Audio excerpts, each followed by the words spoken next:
Hello বন্ধুরা, বেসামাল প্রেম চ্যানেলের তরফ থেকে আমি মাম্পি। আমাদের ভিডিওগুলোর নোটিফিকেশন সবার আগে পেতে হলে নিচে থাকা সাবস্ক্রাইব বাটনটি ক্লিক করে পাশে থাকা বেল আইকনটি প্রেস করে নিন। আর আমাদের ভিডিওগুলোতে লাইক, শেয়ার, কমেন্ট করতে মোটেও ভুলবেন না। ধন্যবাদ সবাইকে। কি করলাম? তোমার ভেজা চুলের পানি আমার চোখের উপরে দিচ্ছ কেন? আমার ইচ্ছে হয়েছে তাই দিয়েছি। তাছাড়া এত বেলা হয়েছে, তাও ঘুম থেকে উঠছো না কেন? আর একটু ঘুমায় না? না, আর একটু ঘুমানো যাবে না। এখন ঘুমালে শুধু চুলের পানি না, পুরো বালতি ভর্তি পানি এনে উপরে ঢেলে দেব। তাই বুঝি? আমি লামিয়াকে টান দিয়ে আমার বুকের উপর ফেলে দিয়ে বললাম, এই ছাড়ো, ভালো হচ্ছে না কিন্তু। কি ভালো হচ্ছে না শুনি? আমার ঠোঁট দুইটা লামিয়ার দিকে এগিয়ে নিতে নিতে বললাম, এই না প্লিজ, এখন এই সব কিছু করো না। আমি এই মাত্র গোসল করে এসেছি। এখন তো আমি তোমার কোনো কথাই শুনবো না। আম্মু। কথাটা শুনেই আমি লামিয়াকে ছেড়ে দিলাম। লামিয়া আমার উপর থেকে উঠে দৌড়ে পালিয়ে গেল। কোথায় আম্মু? রুমের ভেতর কোথাও তো আম্মুকে দেখছি না। তার মানে লামিয়া আমাকে বোকা বানিয়েছে। তাই তো বলি, আম্মুর কথা বলেই এমন করে দৌড়ে পালিয়ে গেল কেন? উফ, আর একটু হলেই লামিয়ার ঠোঁটের লিপস্টিকের স্বাদ নিতাম, কিন্তু সেই সৌভাগ্য আর হয়ে উঠল না। আমি ফোনটা হাতে নিয়ে রাফিকে একটা ফোন করলাম। বেশ কয়েকবার রিং হওয়ার পর রাফি ফোনটা রিসিভ করলো। হ্যালো রাফি। হ্যাঁ বল। আজকে 10টায় কলেজ ক্যাম্পাসে আসতে পারবি? কেন বলতো? আসতে বলছে, আসবি। আচ্ছা। আমি ফোনটা রেখে দিলাম। তারপর বিছানা থেকে উঠে ফ্রেশ হয়ে খাওয়া দাওয়া করে বাইকটা নিয়ে সোজা কলেজ ক্যাম্পাসে চলে আসলাম। কলেজ ক্যাম্পাসে এসে দেখি রাফি ক্যাম্পাসের বটগাছটার নিচে বসে আছে। আমি বাইকের উপর থেকে রাফিকে ডাক দিলাম, রাফি এদিকে আয়। কি বলবি বল। রাফি আমার বাইকের সামনে এসে বলে, চল বাইকে ওঠ। কেন? তোকে উঠতে বলছি, ওঠ। রাফি বাইকে উঠে বসলো। আমি বাইকটা স্টার্ট দিয়ে পাড়ার লোকাল রাস্তা পেরিয়ে মেইন রাস্তায় উঠলাম। মেইন রাস্তা থেকে সোজা পার্কে চলে আসলাম। পার্কে এসে রাফিকে নিয়ে উত্তরের একটি বেঞ্চে বসলাম। বসে কিছু সময় অপেক্ষা করার পর আমি মেঘলাকে ফোন করলাম। হ্যালো মেঘলা, তুমি কোথায়? এই তো আমি পার্কের উত্তর দিকে আসছি। রাফি ভাই, আমি আপনাকে দেখতে পেয়েছি। কথাটা বলেই মেঘলা ফোনটা রেখে দিয়ে সোজা আমাদের সামনে এসে দাঁড়ালো। আমাকে দেখে মেঘলা আর মেঘলাকে দেখে রাফি অবাক হয়ে গেল। আমি বললাম, এই যে শালিকা, এইভাবে কি দেখছো? মানে দুলা ভাই, আপনি এখানে? আমার বন্ধুর সাথে প্রেম করবে আর আমি থাকবো না? না দুলা ভাই, আপনি ভুল বুঝছেন। সে আসলে আমাকে নয়, অন্য একজনকে ভালোবাসে। হাসছেন কেন দুলা ভাই? ওইটা রাফির নাম্বার না, ওইটা আমার নাম্বার। আপনার নাম্বার? হ্যাঁ, আমার নাম্বার। তোমার সাথে এতদিন আমি মজা করেছি। রাফি অন্য মেয়েকে না, রাফি শুধু তোমাকে ভালোবাসে। কিন্তু আমি তো এখন ওনাকে ভালোবাসি না। কেন? দেখেন না দুলা ভাই, এখনো পর্যন্ত আমাকে প্রপোজই করতে পারলো না, আর বলে কিনা ভালোবাসি। এদিকে রাফির দিকে তাকিয়ে দেখি রাফি আমার কথা শুনে অবাক দৃষ্টিতে তাকিয়েছে আমাদের দিকে। আমি এদিক ওদিক তাকিয়ে কোথাও ফুলের দোকান দেখতে পেলাম না। অবশেষে পাশের দোকান থেকে বাঁশের পাতা নিয়ে এসে রাফির হাতে দিয়ে বললাম, এই নে ধর। কি করবো এগুলো দিয়ে? কি করবি মানে? মেঘলারে প্রপোজ করবি? শেষ পর্যন্ত এই বাঁশের পাতা দিয়ে প্রপোজ করব? করবি, নে ধর। মেঘলার দিকে তাকিয়ে দেখলাম মেঘলা মিষ্টি মিষ্টি হাসছে। রাফি বাঁশের পাতাগুলো হাতে নিয়ে হাঁটু ভাঁজ করে বাঁশের পাতাগুলো মেঘলার দিকে এগিয়ে দিয়ে মেঘলাকে প্রপোজ করবে। মেঘলাও সেটা অ্যাকসেপ্ট করতে সময় নিল না। শুরু হলো ওদের নতুন পথ চলা। আমি বাইকের চাবিটা রাফির হাতে দিয়ে বললাম, এই নে বাইকের চাবি। এটা আমাকে দিচ্ছিস কেন? আজ সারাদিন বাইকটা তোর, তোর যেখানে ইচ্ছা সেখানে মেঘলাকে নিয়ে যাস। দোস্ত, তোকে কি বলে যে ধন্যবাদ দেব? আরে এখানে ধন্যবাদ দেওয়ার কি আছে? এটা তোর ফ্রেন্ড হিসেবে তো আমার দায়িত্ব ছিল। আচ্ছা, আমি এখন আসি তাহলে। তারপর পার্ক থেকে বেরিয়ে মেইন রাস্তায় চলে আসলাম। কিন্তু এ কি, রাস্তায় তো একটা রিক্সাও দেখছি না। এখন কি আমাকে হেঁটেই বাসায় যেতে হবে? এতটা পথ হেঁটে গেলে তো আমার পায়ের 12টা বেজে যাবে। অবশেষে একটা রিক্সা দেখতে পেলাম। এই যে মামা, যাবেন? কোথায় যাবেন? আমি ঠিকানা বললাম। যাব, তবে 10 টাকা বাড়ায়া দেন। আচ্ছা চলেন। আমি রিক্সাতে উঠে বসলাম। রিক্সাতে উঠে বসতেই কোনো একটা মেয়ের কথায় পিছনে ফিরে তাকালাম। পিছনে ফিরে তাকিয়ে দেখি বৃষ্টি দৌড়ে রিক্সার দিকে আসছে। এই যে মামা, আমিও যাব। বৃষ্টি তুমি? হ্যাঁ আমি। আমি তোমার সাথে এক রিকশায় গেলে তোমার কোনো সমস্যা হবে? আরে না, আমার কি সমস্যা হবে, ওঠো। তা এখন কোথায় গিয়েছিলে? এই পাশেই একটা কাজ ছিল, সেখানে। বৃষ্টি রিক্সাতে উঠে বসলো। রিক্সা তার আপন গতিতে চলছে। একটুখানি ছুটে চলা, আবার একটুখানি জ্যামে আটকে থাকা, সব মিলিয়ে ভালোই লাগছিল। আমরা দুজন নীরব হয়ে বসে আছি, কেউ কোনো কথাই বলছি না। দেখতে দেখতে আমার বাসা চলে আসলো। আমি রিক্সা থেকে নেমে আমার এবং বৃষ্টির দুজনেরই ভাড়া দিয়ে চলে আসলাম। বৃষ্টি আমাকে ভাড়া দিতে দিচ্ছিল না, তবুও এক প্রকার জোর করে ভাড়াটা দিয়ে চলে আসলাম। বাসায় এসে রুমে ঢুকতে দেখি লামিয়া আমার দিকে রাগী লোক নিয়ে তাকিয়ে আছে। লামিয়াকে দেখে মনে হচ্ছে আমার সামনে কোনো মানুষ না, আস্ত একটা ডাইনি দাঁড়িয়েছে। আমি একটু সামনে পা বাড়াতে লামিয়া বলল, দাঁড়াও, আর এক পাও সামনে আসবে না। আমি দাঁড়িয়ে পড়লাম। কোথায় গিয়েছিলে? রাফির সাথে দেখা করতে। রাফির সাথে দেখা করতে গিয়েছিলে নাকি বৃষ্টির সাথে, কোনটা? বৃষ্টির সাথে আমার রাস্তায় দেখা হয়েছে। আমাকে আর বানিয়ে মিথ্যা কথা বলার কোনো প্রয়োজন নেই। বৃষ্টির সাথে কোনো আবাসিক হোটেলে গিয়েছিলে? কথাটা শুনে আমার মাথা গরম হয়ে গেল। রাগের বশে কষে একটা থাপ্পড় মারলাম লামিয়ার গালে। জানি না কিভাবে আচমকা লামিয়ার উপর হাত উঠে গেল। মারো, আরো মারো, থেমে গেলে কেন? মারতে মারতে একদম শেষ করে ফেলো। তোমার মতো একজন ধর্ষকের স্ত্রী হয়ে বেঁচে থাকার থেকে মরে যাওয়া অনেক ভালো। আমি মনে করেছিলাম পুরনো সবকিছু ভুলে জীবনটাকে আবার নতুন করে শুরু করব, কিন্তু সেটা আর হলো না। কথাটা বলেই লামিয়া কাঁদতে কাঁদতে রুম থেকে বেরিয়ে গেল। কিছু সময়ের জন্য আমার সবকিছু থমকে দাঁড়ালো। আমি সেখান থেকে ছাদে চলে আসলাম। ছাদে এসে অতীতে ছাদের কোণে লুকিয়ে রাখা সিগারেটের প্যাকেটটা বের করলাম। সিগারেটের প্যাকেট থেকে টানা 4টা সিগারেট একসাথে ধরিয়ে টানতে শুরু করলাম। সিগারেটের ধোঁয়া উড়াচ্ছি আর নিজের কষ্টগুলোকে বাষ্প করে উড়িয়ে দিচ্ছি। এরকম করতে করতে টানা 1 প্যাকেট সিগারেট শেষ করে ফেললাম। সন্ধ্যায় ছাদ থেকে নেমে রুমে চলে আসলাম। রুমে এসে সোজা বিছানায় গিয়ে শুয়ে পড়লাম। তার কিছু সময় পর লামিয়া রুমে চলে আসলো। লামিয়া রুমে এসে আমাদের দুজনের মাঝে একটা বালিশ রেখে শুয়ে পড়লো। আমি বললাম, এটা কি করছো? আমি তোমার সাথে এইভাবে ঘুমাতে পারবো না। তোমার সমস্যা হলে আমি নিচে ঘুমাইতেছি। থাক, এই শীতের রাতে তোমাকে আর কষ্ট করে নিচে ঘুমাতে হবে না। তুমি আমার সাথে বিছানায় ঘুমাতে পারো। কথাটা বলে লামিয়া অন্যদিকে ঘুরে ঘুমিয়ে পড়লো। তার কিছু সময় পর আমিও ঘুমিয়ে পড়লাম। মাঝরাতে কারো বিকট শব্দে ঘুমটা ভেঙে গেল। পাশে তাকিয়ে দেখি লামিয়া কেমন যেন করছে। ওর কপালে হাত রাখতেই আমার হাত জ্বলে যাচ্ছিল। আমার আর বুঝতে বাকি রইল না লামিয়ার শরীরে জ্বর আসছে। জ্বরের কারণে ওর শরীর একদম পুড়ে যাচ্ছে।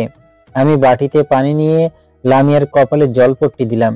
কিছু সময় পরপরই জলপট্টি শুকিয়ে যাচ্ছিল। লামিয়াকে জলপট্টি দিতে দিতে কখন যে ঘুমিয়ে পড়েছি বুঝতেই পারিনি। সকালে সূর্যের রোশনি চোখে পড়ায় ঘুমটা ভেঙে গেল। ঘুম থেকে উঠে লামিয়ার দিকে তাকিয়ে দেখি লামিয়া এখনো ঘুমিয়ে আছে। আমি জ্বর দেখার জন্য লামিয়ার কপালে হাত রাখবো, এমন সময় লামিয়ার কথায় দাঁড়িয়ে পড়লাম। তুমি আমাকে একদম স্পর্শ করার চেষ্টা করবে না। কেন? আমি চাই না তুমি তোমার ওই অপবিত্র হাত দিয়ে আমাকে স্পর্শ করো। আমি তো এখন তোমার স্বামী। ধর্ষক কখনো কারো স্বামী হতে পারে না। হ্যাঁ, লামিয়া তো ঠিকই বলেছে। আমি তো একজন ধর্ষক, আর ধর্ষকের কখনো কারো স্বামী হওয়ার কোনো অধিকার নেই। আমি সেখান থেকে ওয়াশরুমে চলে গেলাম। ওয়াশরুম থেকে ফ্রেশ হয়ে রুমে চলে আসলাম। রুমে এসে দেখি আম্মু রুমে এসে লামিয়ার পাশে বসে আছে। আমি বললাম, আম্মু এত সকালে তুমি এখানে? তোর কি একটুও জ্ঞান বুদ্ধি নেই? কেন আম্মু? কেন মানে? লামিয়া জ্বরে বিছানা থেকে উঠতে পারছে না, আর তুই একবারও ডাক্তারকে ফোন করিসনি? ও আমার ডাক্তার লাগবে না, একাই ঠিক হয়ে যাব। ওমা, তুমি চুপ করে শুয়ে থাকো। কিরে, তুই দাঁড়িয়ে আছিস কেন? ডাক্তারকে ফোন কর। করতেছি আম্মু। তারপর আমি টেবিল থেকে ফোনটা হাতে নিয়ে ডাক্তারকে ফোন করলাম। এটা আমাদের পারিবারিক ডাক্তার। আমাদের পরিবারে কারো কোনো সমস্যা হলে ইনি চিকিৎসা করেন। 2 থেকে 3 বার রিং হওয়ার পর ফোনটা রিসিভ করলো। আসসালামু আলাইকুম। ওয়ালাইকুম আসসালাম। ডাক্তার সাহেব, আমি শাকিল বলছিলাম। ও, আপনি কি জন্য ফোন করেছেন? আসলে ডাক্তার সাহেব, আমার স্ত্রীর খুব জ্বর। আপনি যদি এসে একটু দেখতেন তাহলে অনেক ভালো হতো। আচ্ছা, আমি কিছুক্ষণ সময় পর আসতেছি। তারপর আমি ফোনটা কেটে দিলাম। সকাল প্রায় 9টার দিকে ডাক্তার সাহেব আসলো। লামিয়াকে দেখে ওর জন্য কিছু ওষুধ দিয়ে গেল। আমি ডাক্তারকে বিদায় করে দিয়ে রুমে আসলাম। রুমে এসে কিছু সময় কাটানোর পর খাবার রুমে চলে গেলাম। সেখান থেকে লামিয়ার জন্য কিছু খাবার নিয়ে রুমে প্রবেশ করলাম। রুমে এসে খাবারের প্লেটটা নিয়ে লামিয়ার সামনে আসলাম। নাও, খেয়ে নাও। আমি খাবো না। খেয়ে নাও বলছি। এগুলো খেয়ে আবার ওষুধ খেতে হবে। হ্যাঁ করো, আমি খাইয়ে দিচ্ছি। আমি বলছি তো খাবো না। আমি লক্ষ্য করলাম কথাগুলো বলতে বলতে লামিয়ার দু চোখের কোণে পানি চলে আসছে। কথাটা বলেই লামিয়ার রাগের বশে খাবারের প্লেটটা ছুঁড়ে মাটিতে ফেলে দিল। খাবারের প্লেটটা মাটিতে ফেলে দিতেই বিকট একটা আওয়াজ হলো। আওয়াজটা শুনেই পাশের রুম থেকে আম্মু চলে আসলো। আম্মু এসে বলল, কিরে, কি হয়েছে? কিছু না আম্মু। কিছু না মানে? তাহলে এত বিকট শব্দ হলো কেন? হাত থেকে খাবারের প্লেটটা পড়ে গিয়েছে। একটু সাবধানে কাজ করতে পারিস না? তুই গিয়ে খাবার নিয়ে আয়, আমি লামিয়াকে খাইয়ে দিচ্ছি। তারপর আমি সেখান থেকে খাবার রুমে চলে গেলাম। খাবার রুম থেকে অন্য একটা প্লেটে লামিয়ার জন্য খাবার নিয়ে আসলাম। আম্মু লামিয়াকে নিজ হাতে খাবার খেয়ে দিল।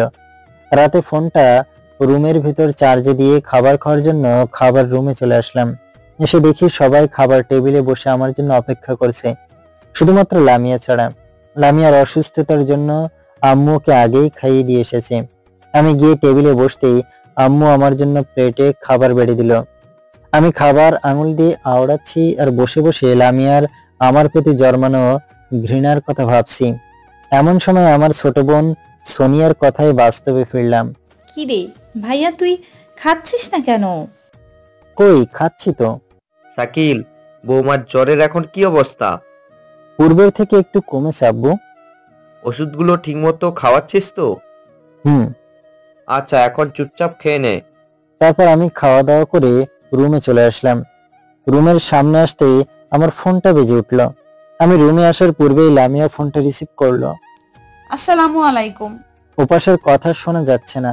আছে, তবে আপনি কে? ওপাশের কথা শোনা যাচ্ছে না। ও তুমি? ওপাশের কথা শোনা যাচ্ছে না। আমি লামিয়া। ভালো। এমন সময় আমি রুমের ভেতর ঢুকলাম।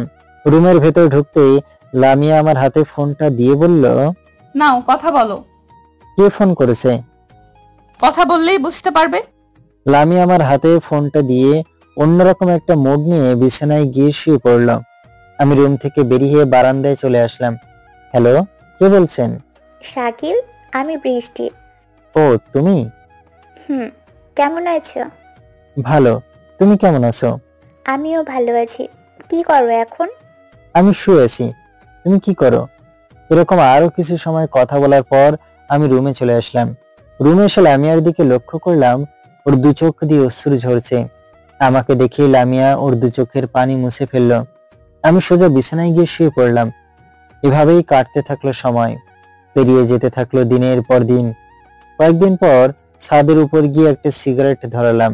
সিগারেটটা ধরিয়ে আপন মনে টানতে শুরু করলাম। নিজের কষ্টগুলোকে সিগারেটের ধোঁয়ার সাথে উড়িয়ে দিচ্ছি আর দূরের ওই নীল আকাশের দিকটার দিকে তাকিয়েছি। এমন সময় লামিয়া ছাদে চলে আসলো। লামিয়া ছাদে এসে আমার সামনে দাঁড়িয়ে বলল, তুমি আবার সিগারেট খাচ্ছো? তাতে তোমার কি? আমার কি মানে? তোমাকে না বলেছি তুমি সিগারেট খাবে না? তুমি আমার কে যে আমি তোমার কথা শুনবো? আমি তোমার বিয়ে করা বউ, আর তুমি আমার স্বামী। স্বামী? আরে আমি তো একজন ধর্ষক। আর ধর্ষক কখনো কারো স্বামী হতে পারে না। হ্যাঁ, আমি তো একজন ধর্ষক, আর ধর্ষকের কখনো কারো স্বামী হওয়ার কোনো অধিকার নেই।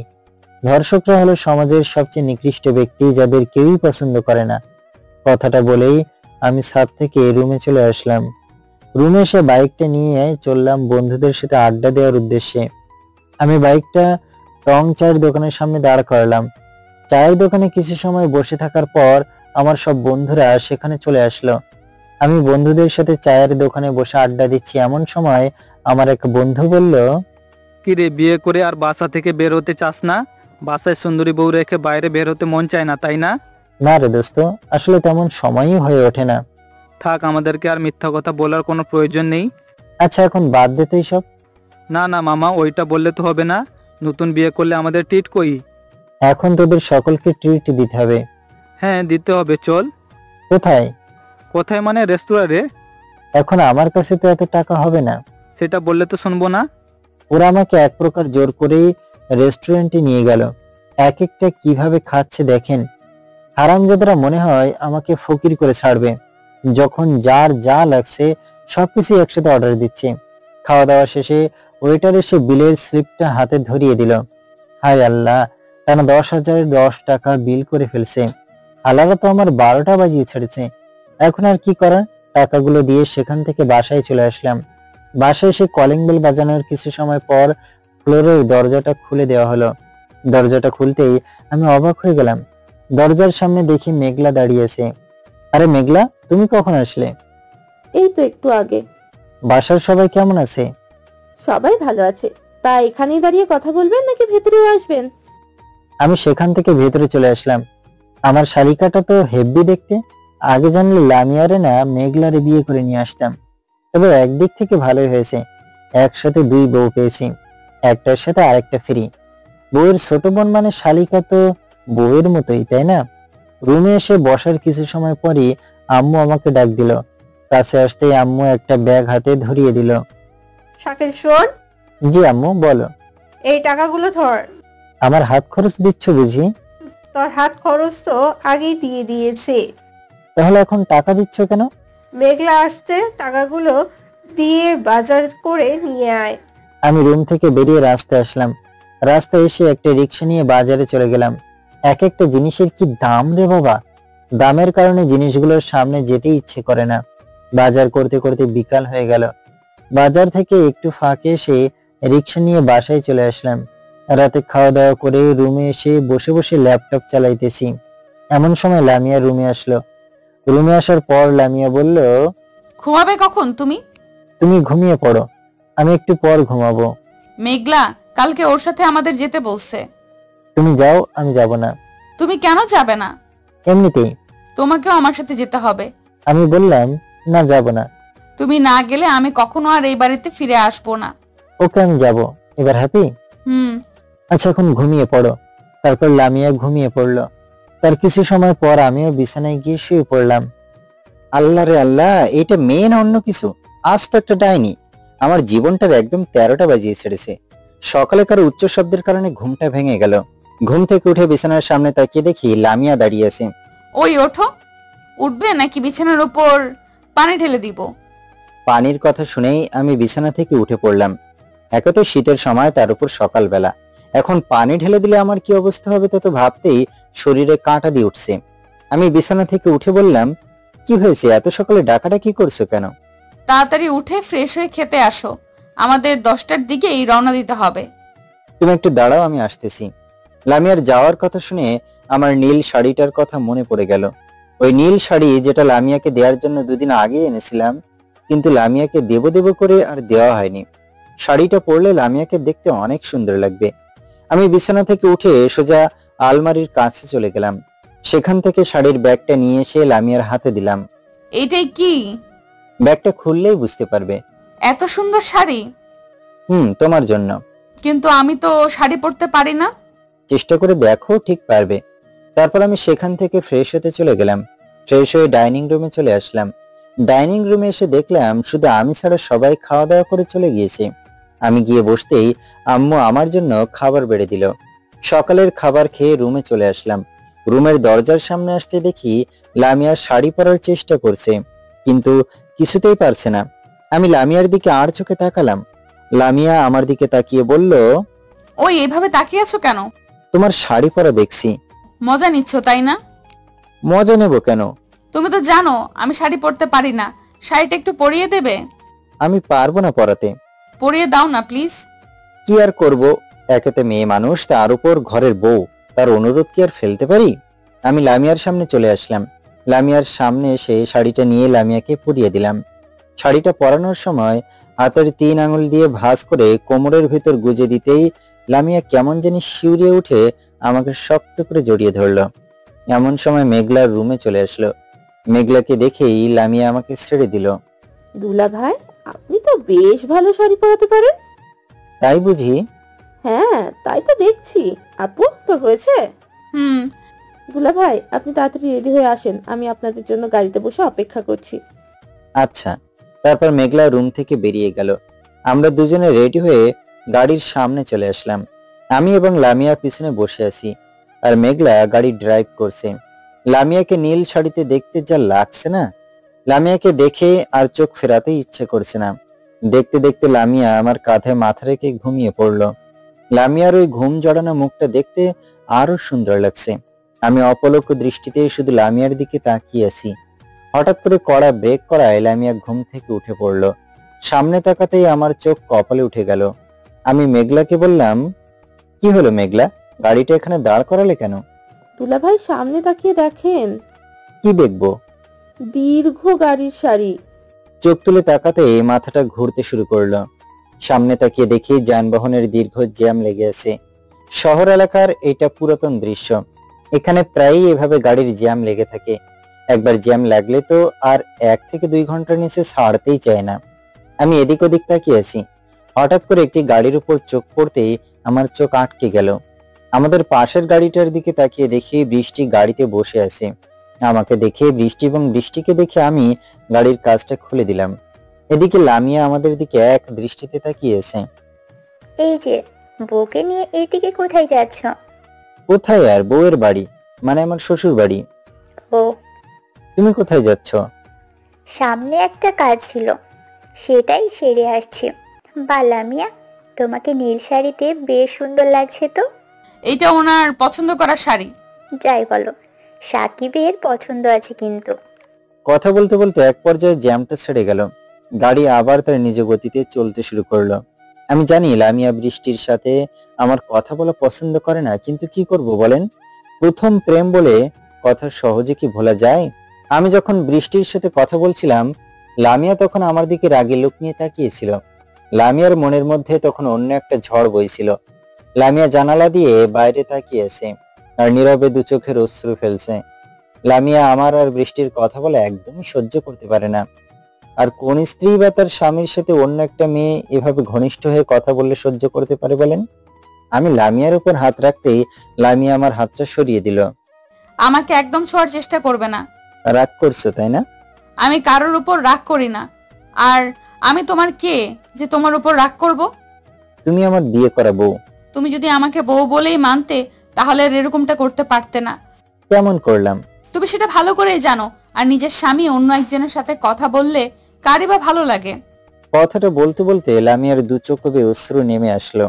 লামিয়া আমাকে শক্ত করে জড়িয়ে ধরে আর উচ্চস্বরে কান্না করতে শুরু করলো। আমি লামিয়াকে আমার বুকে জড়িয়ে নিয়ে ওকে সান্ত্বনা দেওয়ার চেষ্টা করছি। সত্যি তো, নিজের স্বামীর সাথে অন্য একজনকে এভাবে ক্লোজ ভাবে কথা বলতে দেখলে কারোরই বা ভালো লাগবে বলেন? লামিয়াকে সান্ত্বনা দেওয়ার কোনো ভাষা যে আমার জানা নেই। দেখতে দেখতে গাড়িটা লামিয়াদের বাসার সামনে চলে আসলো। আপু তোরা যা, আমি গাড়িটা রেখে আসছি। ওকে। লামিয়া ওর দু চোখের অশ্রু মুছে রুমের সামনে সে কলিং বেল বাজাতেই লামিয়ার মা মানে আমার শাশুড়ি মা এসে দরজা খুলে দিল। আমাদেরকে দেখে সে অনেক খুশি হয়েছে। কি রে মা, কেমন আছিস? আমি ভালো আছি, তোমরা কেমন আছো? আমরাও ভালো আছি। তা জামাইকে নিয়ে এভাবে দাঁড়িয়ে থাকবি নাকি ভেতরে নিয়ে আসবি? যাচ্ছি, চলো। আমরা রুমের ভেতরে ঢুকলাম। আমি জানি লামিয়ার মনের ভেতর এখনো ঝড় বইছে, কিন্তু লামিয়া সেটা প্রকাশ করছে না। বুকে পাথর বেঁধে সবকিছু সহ্য করে নিচ্ছে। রুমে এসে জিনিসপত্র রেখে ওয়াশরুমে চলে গেলাম। ফ্রেশ হয়ে আসতেই মেঘলা রুমে চলে আসলো। মেঘলা এসে বলল, আপু আম্মু তোদের খেতে ডাকছে। তুই যা, আমরা আসতেছি। তাড়াতাড়ি আসিস কিন্তু। যা। মেঘলা রুম থেকে বেরিয়ে গেল। আমি বিছানায় এসে বসে পড়লাম। লামিয়া একবার আমার দিকে তাকিয়ে আবার চোখটা নামিয়ে নিয়ে ড্রেস চেঞ্জ করার জন্য ওয়াশরুমে চলে গেল। ড্রেস চেঞ্জ করে এসে আমার দিকে তাকিয়ে বলল, চলো এবার। কোথায়? কোথায় মানে? ডাইনিং রুমে। তুমি যাও, এখন আমার ক্ষুধা নেই। ক্ষুধা নাই মানে? খাবে, চলো বলছি। লামিয়া আমাকে এক প্রকার জোর করে ডাইনিং রুমে নিয়ে গেল। লামিয়ার মতো এমন মায়াবী একটা বউকে রেখে অন্য মেয়ের দিকে তাকানো কি আমার ঠিক হচ্ছে? মেয়েটা আমাকে অনেক অনেক ভালোবাসে, আমার কত কেয়ার করে। আজ পর্যন্ত আমাকে না খাইয়ে ও একটা দানাও কোনোদিন মুখে দেয়নি। ওর মতো একটা লক্ষ্মী মেয়েকে রেখে অন্য মেয়ের সাথে সময় কাটানো আমার একদমই ঠিক হয় না। আমি আর বৃষ্টির সাথে কোনো যোগাযোগই রাখবো না। বৃষ্টিকে নিয়ে আমি আর ভাববো না, ওর সাথে কোনো যোগাযোগ রাখবো না। এসব কথা ভাবতে ভাবতে ডাইনিং রুমে চলে আসলাম। ডাইনিং রুমে এসে লামিয়া আমার পাশের চেয়ারটাতে বসলো। মেঘলা আমাদের জন্য প্লেটে খাবার বেড়ে দিল। খাবার খাওয়ার এক পর্যায়ে হঠাৎ করেই আমি বিষম খেলাম। লামিয়া গ্লাসে পানি নিয়ে আমার মুখের সামনে ধরলো। আমি একবার গ্লাসের দিকে তাকিয়ে আবার লামিয়ার মুখের দিকে তাকালাম। লামিয়ার ওই মায়াবী মুখটার দিকে তাকাতেই আমি স্বাভাবিক হয়ে গেলাম। সত্যি অন্যরকম একটা মায়া আছে লামিয়ার মুখে। রাতে বাসার ছাদে বসে আছি আর দূরের ওই মেঘাচ্ছন্ন আকাশটার দিকে তাকিয়ে আছি। দক্ষিণ দিকে ঠান্ডা হাওয়া, মেঘাচ্ছন্ন আকাশ, একটু পরপর বিদ্যুৎ চমকে চারিদিকে আলো ছড়ানো, সব মিলিয়ে ভালোই লাগছিল। এমন সময় কারো কথায় পিছনে ফিরে তাকালাম। পিছনে তাকিয়ে দেখি লামিয়া দাঁড়িয়ে আছে, হাতে লাল চুড়ি, পায়ে আলতা, ঠোঁটে লিপস্টিক, সব মিলিয়ে বেশ সুন্দর লাগছে লামিয়াকে। এখানে এভাবে দাঁড়িয়ে আছো কেন? রুমে বসে ভালো লাগছিল না, তাই একটু ছাদে আসলাম। ছাদে দাঁড়িয়ে কি করছো? এই মেঘাচ্ছন্ন আকাশটাকে দেখছিলাম। রুমে চলো, আর একটু পর বৃষ্টি নেমে পড়বে। কথাটা বলার সাথে সাথে জোরে একটা বিদ্যুৎ চমকালো। লামিয়া ভয় পেয়ে আমাকে শক্ত করে জড়িয়ে ধরলো। মেয়েদের হার্ট দুর্বল, তাই এমনটা হয়ে থাকে। কোনো উচ্চ শব্দ পেলেই মেয়েরা চমকে ওঠে। লামিয়ার বেলায় তার ব্যতিক্রম হয়নি। দেখতে দেখতে আকাশের বুক থেকে হালকা হালকা বৃষ্টি নামতে শুরু করলো। এদিকে লামিয়া এখনো আমাকে জড়িয়ে ধরে আছে। লামিয়া, চলো রুমে যাই, আর একটু পর মুষলধারে বৃষ্টি নামতে শুরু করবে। আমি তোমার সাথে বৃষ্টিতে ভিজবো, চলো না দুজন বৃষ্টিতে ভিজি। পাগলামি করো না, বৃষ্টিতে ভিজলে তোমার জ্বর আসবে। আসুক, তাতে কি, আমি বৃষ্টিতে ভিজবো। ঠিক আছে, তুমি ভেজো, আমি চললাম। কথাটা বলেই আমি ছাদ থেকে নিচে নেমে আসলাম। লামিয়াও আমার পিছন পিছন নিচে চলে আসলো। আমি জানতাম আমি না ভিজলে লামিয়াও ভিজবে না, আর তাছাড়া এখন ভিজলে জ্বর তো নিশ্চিতভাবে আসবে। রুমে এসে বিছানায় গিয়ে শুয়ে পড়লাম। কিছু সময় পর লামিয়াও এসে আমার পাশে শুয়ে পড়লো। আকাশের বুক চিরে মুষলধারে বৃষ্টি নামতে শুরু করলো। বাইরের বৃষ্টির ঠান্ডা হাওয়ায় দু চোখে ঘুম চলে আসছে। হঠাৎ করে আবার বিদ্যুৎ চমকালো। লামিয়া ওর বুকের সাথে আমার বুক লাগিয়ে আমাকে শক্ত করে জড়িয়ে ধরে ঘুমিয়ে পড়লো। সকালে ঘুম থেকে উঠে দেখি লামিয়া আমার বুকের উপর মাথা রেখে ঘুমিয়ে আছে। আমি লামিয়ার মাথায় হাত বুলিয়ে দিচ্ছি আর ওর দিকে অপলক দৃষ্টিতে তাকিয়ে আছি। লামিয়াকে যত দেখছি ততই ওর মায়ায় জড়িয়ে যাচ্ছি। কেন জানি না লামিয়ার প্রতি আমার ভালো লাগায় কাজ করতে শুরু করেছে। ওর মতো একজন নিষ্পাপ মেয়েকে আমি নরপশুর মতো একসময় ধর্ষণ করেছিলাম। এটা ভাবতে নিজের উপর নিজেরই রাগ হচ্ছে। এমন সময় কারো কথায় ঘোর কাটলো আমার। এদিকে লামিয়াও ঘুম থেকে উঠে পড়লো। দুলা ভাই, আসতে পারি? আরে মেঘলা, আসো। আপনাদের জন্য চা নিয়ে এসেছি। টেবিলে রেখে যাও। আচ্ছা দুলা ভাই, একটা কথা বলি। বলো। আপনাদের রোম্যান্সটা দরজা আটকে করলে ভালো হয় না? তুই গেলি এখান থেকে? কথাটা বলতেই মেঘলা চায়ের কাপ টেবিলে রেখে মিষ্টি মিষ্টি হাসতে হাসতে দৌড়ে চলে গেল। এদিকে লামিয়া লজ্জায় বিছানার পাশ থেকে ওড়নাটা নিয়ে শরীরের উপর দিয়ে ওয়াশরুমে চলে গেল। সেই কখন থেকে ডাইনিং রুমে সকলে বসে আছে, লামিয়ার বাবা মানে আমার শ্বশুর মশাইয়ের জন্য। এদিকে আমার ক্ষুধায় পেট জ্বলে যাচ্ছে। এখনো পর্যন্ত তার আসার কোনো নামগন্ধই নেই। ওই তো উনি চলে এসেছে। লামিয়ার বাবা এসে আমার সামনের চেয়ারটাতে বসলো। কি রে জামাইকে এখনো পর্যন্ত খাবার দিচ্ছিস না কেন? আব্বু, দুলাভাই বলছিল আপনার সাথে খাবে। তাই বলে এত সময় বসিয়ে রাখবি? না বাবা, ঠিক আছে। জামাইকে খেতে দে। দিচ্ছি আব্বু। মেঘলা সকলের জন্য খাবার বেড়ে দিল। যে যার মতো করে খাবার খেতে শুরু করলো। খাওয়া দাওয়ার এক পর্যায়ে আমার শ্বশুর বাবা বলল, মেঘলা শোনো। জি আব্বু, বলো। বিকালে লামিয়া এবং জামাইকে নিয়ে আমাদের গ্রামের বাড়িতে যাবি। কেন আব্বু? ওই সময় সেখানে বসন্ত মেলা বসে। লামিয়া এবং জামাইকে বসন্ত মেলাটা ঘুরিয়ে দেখাবি। ওয়াও আব্বু, তাহলে তো ভালোই হয়। এই সুযোগে দাদি, ফুপি এবং চাচা চাচির সাথে কয়েকটা দিন কাটানোও যাবে। কিন্তু আব্বু, সে তো অনেক দূর। তাতে কি হয়েছে, গাড়ি আছে, গাড়ি নিয়ে যাবি। জামাই, এই নাও গাড়ির চাবি। এটা আমাকে দিচ্ছেন কেন বাবা? গাড়িটা তুমি ড্রাইভ করে নিয়ে যাও। বসন্ত মেলা, বসন্তের শুরুতেই এই মেলাটা হয়ে থাকে। এখানে নানা রঙের নানা পেশার মানুষ বেড়াতে আসে। বসন্ত মেলায় বিভিন্ন রকমের ফুল, শীতের পিঠা সহ আরো অনেক কিছু পাওয়া যায়। সাধারণত বসন্তের সৌন্দর্যকে সবার মাঝে ছড়িয়ে দিতে এই মেলা উদযাপিত হয়। সেই কখন থেকে গাড়ির ভিতর বসে আছি, এখনো পর্যন্ত ওদের আসার কোনো চিহ্ন মাত্র দেখছি না। মেয়ে মানুষ এইরকমই একবার সাজতে বসলে আর উঠতেই চায় না। জানি না আর কত সময় এভাবে বসে থাকতে হবে। বেশ কিছু সময় অপেক্ষা করার পর লামিয়া এবং মেঘলা চলে আসলো। দুজনকে দেখতে যা লাগছে না, দেখে মনে হচ্ছে যেন দুটো ডানা কাটা পরী আকাশ থেকে মাটিতে নেমে এসেছে। ওদেরকে দেখে প্রশংসা না করে পারলাম না। গাড়ির কাছে এসে মেঘলা বলল, এই যে দুলা ভাই, এমন করে কি দেখছেন?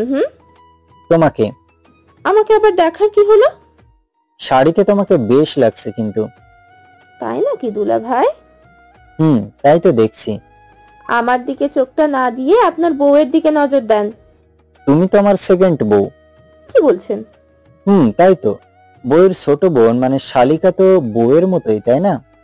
হয়েছে, আর মজা করতে হবে না, এবার চলো। চলো। তারপর গাড়িটা স্টার্ট করলাম। গাড়ি তার নিজ গতিতে চলছে। নানা রঙের মানুষের নানা জায়গায় ছুটে চলার পথ একটাই। এখানে বিভিন্ন গাড়ি বিভিন্ন গতিতে ছুটে চলেছে। প্রায় 3 ঘন্টা অপেক্ষার পর হাইওয়ে পেরিয়ে গ্রামের লোকাল রাস্তায় ঢুকলাম। গ্রামের রাস্তায় পথ চলার মজাটাই অন্যরকম। চারিদিকে মনোমুগ্ধকর প্রাকৃতিক সৌন্দর্য। কৃষক ফসলি জমিতে ফসল ফলাচ্ছে। গাছে গাছে বসন্তের ফুল ফুটে রয়েছে। পাখিরা কিচিরমিচির করে ডাকছে।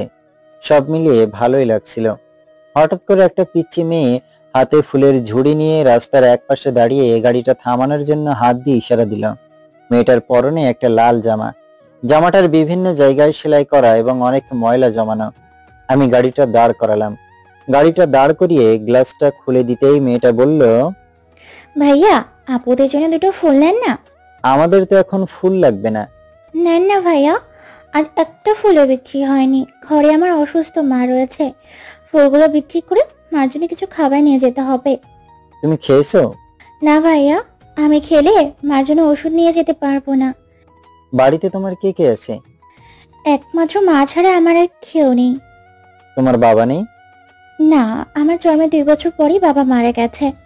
মেয়েটার কথাগুলো শুনে অজান্তেই চোখের কণা দিয়ে অশ্রু চলে আসলো। আমি মানিব্যাগ থেকে 1000 টাকার 2টা নোট বের করে মেয়েটার হাতে দিলাম। ভাইয়া, এত টাকা দিচ্ছেন কেন? আমার ফুলের তো এত দাম না, মাত্র 50 টাকা। এই টাকাগুলো দিয়ে তুমি রেস্টুরেন্টে গিয়ে কিছু খেয়ে তোমার মার জন্য খাবার এবং ওষুধ নিয়ে যাবে।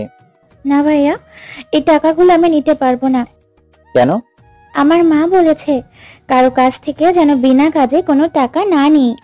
বড় ভাইয়ের থেকে টাকা নিতে কোনো কাজ করার প্রয়োজন হয় না বলেই পিচ্চিটার হাতে টাকাগুলো দিয়ে চলে আসলাম। আমাদের গাড়িটা যতদূর পর্যন্ত দেখা যাচ্ছিল, পিচ্চিটা ততদূর পর্যন্ত আমাদের দিকে অবাক দৃষ্টিতে তাকিয়েছিল। আজকালকার দিনে কয়জনই বা ওদের মতো অসহায় মানুষদের কথা ভাবে? সবাই শুধু তাদের তুচ্ছ তাচ্ছিল্য করে। কেউ তাদের দিকে করুণার দৃষ্টিতেও তাকায় না।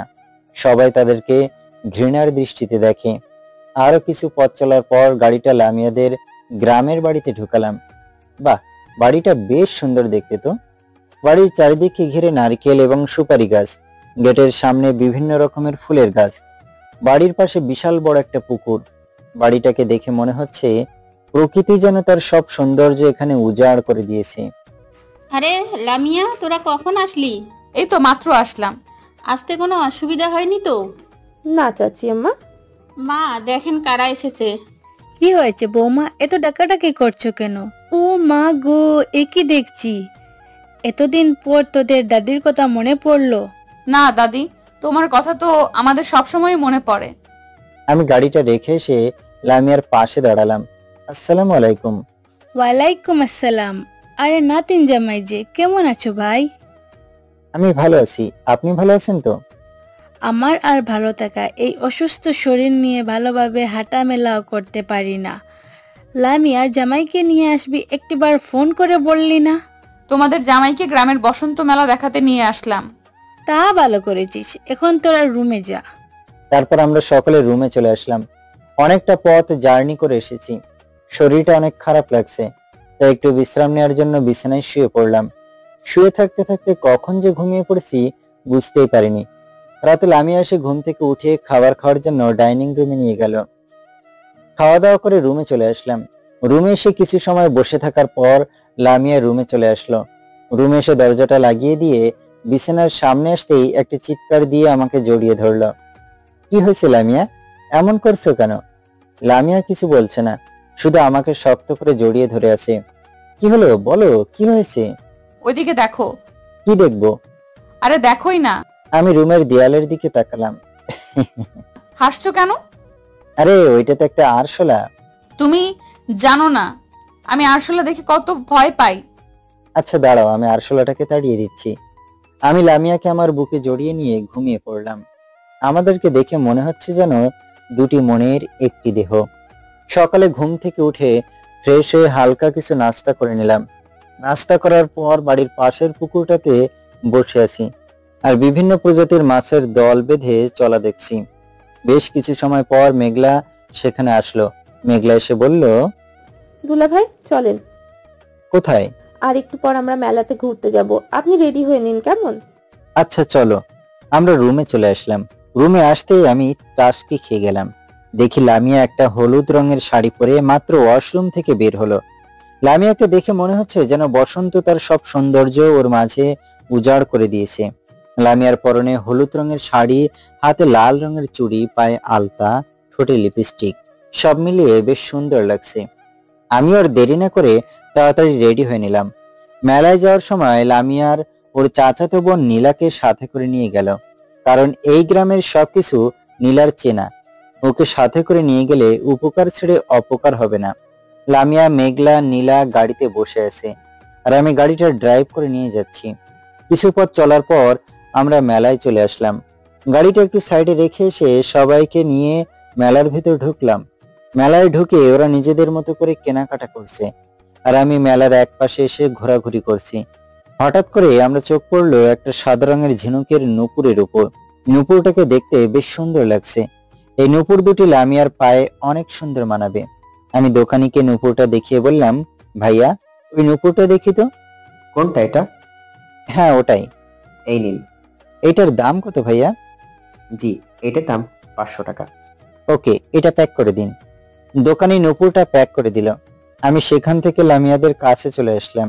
সেখানে এসে দেখি ওরা এখনো জিনিসপত্র কেনাকাটা করতেই ব্যস্ত হয়ে গেছে। মেয়ে মানুষ কেন যে এমন হয় বুঝি না। পুরো দোকান ধরে নিলেও ওদের ইচ্ছা শেষ হবে না। আমি গিয়ে লামিয়ার পিছনে দাঁড়ালাম। লামিয়ার পিছনে দাঁড়িয়ে বললাম, তোমাদের হলো? আর একটু দুলা ভাই। আচ্ছা দেখো তো এই শোপিসটা কেমন? বাহ, শোপিসটা বেশ সুন্দর দেখতে তো। এটা নেই? আচ্ছা নাও। তারপর আরো কিছু কেনাকাটা করে মেলা থেকে একটু বাইরে চলে আসলাম। বাইরে বেরিয়ে এসে রাস্তার এক পাশ দিয়ে হাঁটছি আর চারিদিকের মনোমুগ্ধকর সৌন্দর্য উপভোগ করছি। একটু সামনে এসে দেখলাম রাস্তার পাশে একজন শীতের পিঠা বিক্রি করছে আর আমি লামিয়াকে বললাম, শীতের পিঠা খাবে? এখানে পিঠা কই পাবে? ওই যে সামনে থেকে দেখ। সত্যি তো পিঠা বানিয়ে বিক্রি করছে। আমাদের গ্রামে শীতের সময় পিঠা বানিয়ে বিক্রি করে। দুলা ভাই চলেন পিঠে খাবো। চলো। আমরা সকলে পিঠার দোকানের সামনে গিয়ে দাঁড়ালাম। এক প্লেট করে মোট 4 প্লেট পিঠার অর্ডার দিলাম। পিঠাটা মুখে দিতেই অজানা এক সুখে হারিয়ে গেলাম। পিঠাগুলো খেতে বেশ মজা লাগছে। গ্রাম বাংলার পিঠা বলে কথা, এর সাথে অন্য কোনো খাবারের তুলনাই হয় না। মুখে দিতেই মনে হচ্ছে যেন অমৃত খাচ্ছি। লামিয়া একটা পিঠা আমার মুখের সামনে ধরে বলল, নাও হা করো। আমি হা করতেই লামিয়া পিঠাটা আমার মুখের ভিতর দিল। আমি আপন মনে পিঠাটা খেয়ে যাচ্ছি। এদিকে লামিয়ার দিকে তাকিয়ে দেখলাম লামিয়া আমার দিকে রাগী লোক নিয়ে তাকিয়ে। আরে আমার আর বুঝতে বাকি রইল না, লামিয়া চাচ্ছে আমি ওকে খাইয়ে দিই। আমি বললাম, এবার তুমি হা করো। মুখটা খুলতেই আমি পিঠাটা লামিয়ার মুখে দিলাম। পিঠাটা মুখে নিতেই লামিয়া আমার হাতে কামড় বসিয়ে দিল। কি হয়েছে দুলা ভাই? বিড়াল হাতে কামড় দিছে। কি আমি বিড়াল? তবে রে। কথাটা বলেই লামিয়া আমাকে মারতে শুরু করলো। আমি লামিয়ার হাতটা টান দিয়ে ওকে আমার বুকে জড়িয়ে নিলাম। লামিয়া আমার থেকে ওকে ছাড়িয়ে নেওয়ার চেষ্টা করছে কিন্তু পারছে না। এদিকে সবার দৃষ্টি আমার দিকে আর আমাদের দৃষ্টি একে অপরের দিকে। এই কি, ছাড়ো আমাকে। না, ছাড়বো না। সবাই দেখছে তো। দেখুন, আমি আমার বউকে জড়িয়ে ধরেছি, তাতে কার কি হয়েছে? আর বউয়ের অধিকার দেখানো লাগবে না, এবার চলো। আমরা সেখান থেকে গাড়ির সামনে এসে দাঁড়ালাম। তারপর গাড়িটা স্টার্ট করে মেলা থেকে বাড়িতে চলে আসলাম। বিকালে রুমে বসে থেকে ভালো লাগছিল না, তাই একটু ছাদে চলে আসলাম। ছাদে এসে বসে আছি আর গ্রামের চারিদিকের অপরূপ সৌন্দর্য দেখছি। আকাশটা বেশ নীল হয়ে আছে। উত্তর দিক থেকে শীতল হাওয়া আসছে, সব মিলিয়ে বেশ ভালো লাগছিল। এমন সময় কেউ একজন আমার দু চোখে হাত দিয়ে আঁকড়ে ধরলো। নিমিষেই চারিদিক অন্ধকার হয়ে গেল। হাতের স্পর্শটা খুব চেনা লাগছে। আমার মনে হচ্ছে এইটা লামিয়া ছাড়া অন্য কেউ না। বলো তো আমি কে? তুমি লামিয়া, তাই না? তুমি জানলে কিভাবে? কাউকে মন থেকে ভালোবাসলে তার সবকিছুই খুব চেনা লাগে। তাই বুঝি। লামিয়া বসে আছে আর আমি ওর কোলে মাথা রেখে শুয়ে রয়েছি। লামিয়া আমার মাথায় হাত বুলিয়ে দিচ্ছে আর আমি তা চেয়ে চেয়ে দেখছি। এমন সময় অন্য কারো কথায় পিছনে ফিরে তাকালাম। পিছনে ফিরে তাকিয়ে দেখি নীলা দাঁড়িয়ে আছে। আমি নীলাকে দেখে উঠে বসলাম। তখন নীলা বলল, আপু এখানে বসে কি করছো? তোমাদের গ্রামের চারপাশের পরিবেশটা দেখছিলাম। এভাবে কি সমস্ত গ্রাম দেখা যায়? আপনাদেরকে বরং অন্য একদিন সমস্ত গ্রাম ঘুরে দেখাবো, কেমন? আচ্ছা। আর হ্যাঁ, আপনাদেরকে নিচে ডাকছে। তুমি যাও, আমরা আসতেছি। নীলা ছাদ থেকে নিচে চলে গেল। দূরের ওই নীল আকাশটাও যেন লামিয়ার সৌন্দর্যের কাছে হার মানবে। জানি না কেন আমার লামিয়াকে এত ভালো লাগে। সারাক্ষণ ওর মায়াবী নেশায় হারিয়ে যেতে ইচ্ছে করে। হয়তো একেই বলে ভালোবাসা। আমি লামিয়াকে বললাম, তোমার চোখ দুটো বন্ধ করো তো। কেন? আরে এত প্রশ্ন করো কেন, যা বললাম করো। আচ্ছা। লামিয়া ওর চোখ দুটো বন্ধ করলো। আমি পকেট থেকে লামিয়ার জন্য নিয়ে আসা ঝিনুকের নুপুর জোড়া বের করে লামিয়ার সামনে ধরে বললাম, এবার চোখটা খোলো। ওয়াও, এত সুন্দর নুপুর। কার জন্য? আমার জন্য বুঝি? হ্যাঁ, শুধু তোমার জন্য। তোমার পা দুটো দাও তো। কেন?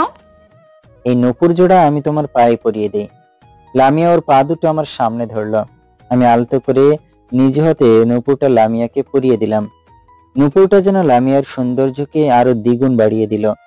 নীল শাড়ি, ঠোঁটে হালকা লিপস্টিক, পায়ে ঝিনুকের নুপুর, সব মিলিয়ে বেশ লাগছে। কিন্তু লামিয়াকে দেখে এখন ডাবল ক্রাশ খেলাম। আরো কিছু সময় ছাদে কাটানোর পর নিচে চলে আসলাম। নিচে এসে দেখি অনেকজন একসাথে ড্রয়িং রুমে বসে আছে। দেখে মনে হচ্ছে হয়তো নীলাকে দেখতে এসেছে। আমরা সিঁড়ি বেয়ে নামতেই লামিয়ার চাচা ডাক দিল, লামিয়া, জামাইকে নিয়ে এই দিকে আয়। জি চাচ্চু। এনারা সবাই নীলাকে দেখতে এসেছে। তুই নীলাকে একটু ভালো করে সাজিয়ে নিয়ে আয় তো। আচ্ছা চাচ্চু। এটা হলো আমাদের বাড়ির বড় জামাই। জামাই, তুমি দাঁড়িয়ে আছো কেন? বসো। আমি সকলের সাথে বসে আছি। এদিকে লামিয়া নীলাকে সাজিয়ে আনতে চলে গেল। বেশ কিছু সময় পর লামিয়া নীলাকে নিজ হাতে সাজিয়ে নিয়ে আসলো। লামিয়া নিজের সাজার পাশাপাশি অন্যকেও অনেক সুন্দর করে সাজিয়ে দিতে পারে। দেখা দেখির পর্ব শেষ করে সামনের শুক্রবার বিয়ে ঠিক করা হলো। রাতে আমি বারান্দার গ্রিল ধরে দাঁড়িয়ে ওই দূর আকাশের চাঁদটার দিকে তাকিয়েছি আর লামিয়াকে ধর্ষণ করার কথাগুলো ভাবছি। আমি যদি নেশা না করতাম তবে আজ লামিয়াকে ধর্ষিত হয়ে বাঁচতে হতো না একজন ধর্ষকের স্ত্রী হয়ে। পৃথিবীতে সবচেয়ে বেশি কষ্টের হলো ধর্ষিত হয়ে জীবন ধারণ করা। আমার একটা বড় ভুলের জন্য আজ লামিয়াকে ধর্ষিত হয়ে বাঁচতে হচ্ছে। এসব কথা ভাবতে ভাবতে কখন যে দু চোখের কণা দিয়ে পানি চলে এসেছে বুঝতেই পারিনি। এমন সময় কারো কথায় বাস্তবে ফিরলাম। দরজার সামনে তাকিয়ে দেখি লামিয়া দাঁড়িয়ে আছে। এখানে দাঁড়িয়ে কি করছো? তেমন কিছু না, দূর আকাশের ওই চাঁদটাকে দেখছিলাম। তোমার চোখে পানি কেন? একদিকে অনেক সময় তাকিয়েছিলাম তো, তাই হয়তো চোখের কণায় পানি চলে এসেছে। আচ্ছা, তোমার রাতের তারা দেখতে কেমন লাগে? অনেক ভালো।